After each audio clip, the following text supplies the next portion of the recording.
Okay, so here goes the first one. It's gonna be the outside block, and we're gonna do a follow through, right? So if you come, block, okay. All right, so basically block and then forward. So we do a little slow. So basically this is outside block, I go forward and see how my hand here, I go down to his throat, down to his throat. And once you're down to his throat, then you throw him down, okay? We don't do stuff like block and then turn or break, too much. It's not realistic, people. If I have to go through hitting 5 points on his hand, right, before taking him down, he can do the same thing to me, right? So I want to make this as realistic as possible, that the goal is to hit him, but how to hit him with power. And I'm going to have another video to teach how to use body compression in order to create power, right? Because once you hit him, you have to stun him.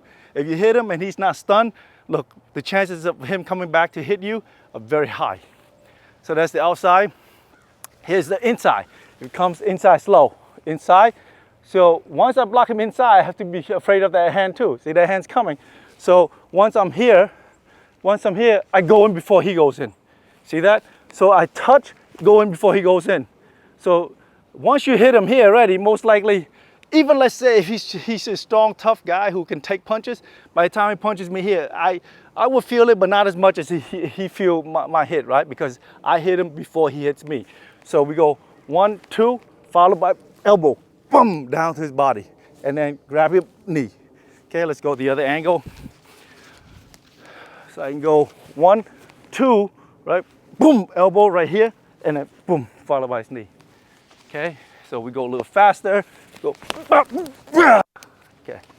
Okay, so the third one is the downward block, right? And the downward block is usually when it comes to your chest. So when someone punches to your chest, do not block in this position, right? If you do this block, just like how we do kata, most likely your body is so rigid in a way that you're gonna be vulnerable for an attack, right? So again, like I have been always saying, that what you do in the dojo is different from what you do in the street, right? Someone might argue that if you practice this way so that you can understand Kihon, understanding how to generate power and stuff like that, I'm gonna have a separate video on how I'm gonna talk about that, right?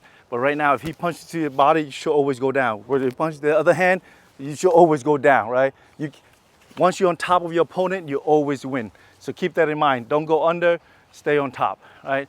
So now, the application we'll do is if he hit you here, right? Hit you here, then it doesn't matter hand where he hit here, then I go down and then I hit here and palm him right, I strike him to the neck, right? Or I can just do this, strike him to the neck. Either way, you want to block followed by a strike. So if he punches here, I'm gonna go down, right? And never just stand still punch, never stand still and block like that. I've seen people who teaches stand still and block like that. While it looks good, but it's like you're already anticipating he's gonna punch there. So always make sure that your body's compressed, right? If you are already accepting to engage in a fight, you have to stand like you're fighting, right? So if he comes and go down, see?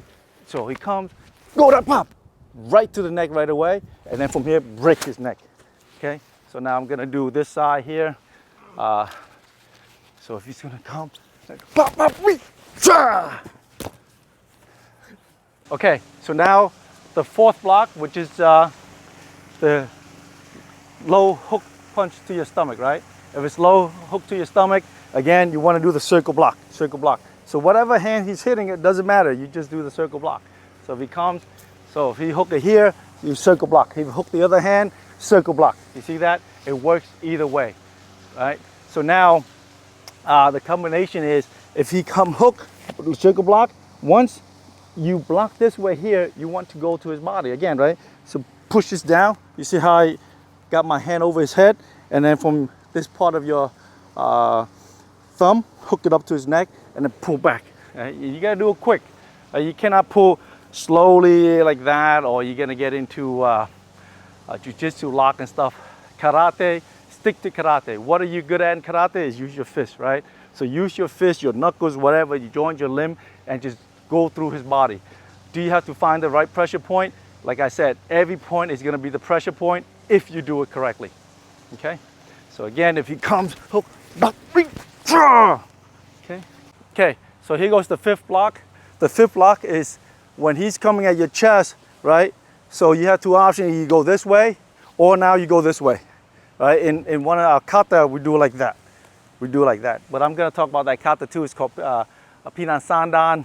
The kata does it like this, but don't ever block like this. I'll show you. It's blocked like that, which is if he comes, a block like that, called wing block, right? And once you do the wing block, you see how you distance your body. If he reaches to punch, he's still further out, right? So the application for wing block is one here, right? I'm already outside. I'm gonna either push or hold. If you can hold it, good. If you cannot hold it, then push it back. You see how my fist back here and my whole body's touching him. See my elbow's touching him to the elbow, boom. So that's 2 hits to the elbow. He's not gonna be standing still, okay? So quick pace will be, he's coming, boom. All right, so the next one, which is the number 6th block, is called the double hand block, right? So if he goes to your chest, right? If he punches to your chest, again, you go this way, or the other one is go this way, right? Because I don't know, I'm just react to hand, right? I just like that, right? So when it comes, go this way here, right? Now, I've seen teachers who said, block like that. If you can do it, block like that at the same time, good for you. The intention is, as he come, like I said, if I can just either have this block out or have this block it out, I'm happy already. But if you can do this here, this is an ideal situation, right, where you can break his arm. Right, your choice, I just gave you an option. But once you block this way here, right, you're able to have this open position where you can follow up, bam, bam. Very simple, that's it. So you come here and bam, that's it, just break his ribs. No need to do any fancy stuff, okay? Here, so now the number 7th block is called the high block, right? So if he punch to here, right, remember I said either you go outside or inside. But if he goes fast and you just don't know what to do, you react with two hands, so you do that like this, right? So once you do like this here, then the application or the follow-up move is from this here, and you can move to the side before he punches you. You come in your elbow and you throw. Okay, so it goes like this, bum, bum, right? Okay, so here goes the other angle. So he's punching high, see, high, block, and then just open. Before that hits you, just turn around and elbow his head, see? All right, so here goes number 8, the last block, which is low block, right? If he does you a hook, you block that way. For me, I like it with my hands and my legs up together, right? Because you don't know. You can do a low roundhouse kick too, right? And then you check, right? I don't know what he's doing. If I see something comes low, I'm just like that, right? So let's say for this purpose here, he's gonna give you a hook. So you can come, hook, hook, okay? So let's say the other hand. Let's say if he hooked the other hand, hook, same hook, right? So I want you to teach you a block where it can be used on any side of his body, whether he punches you left or right?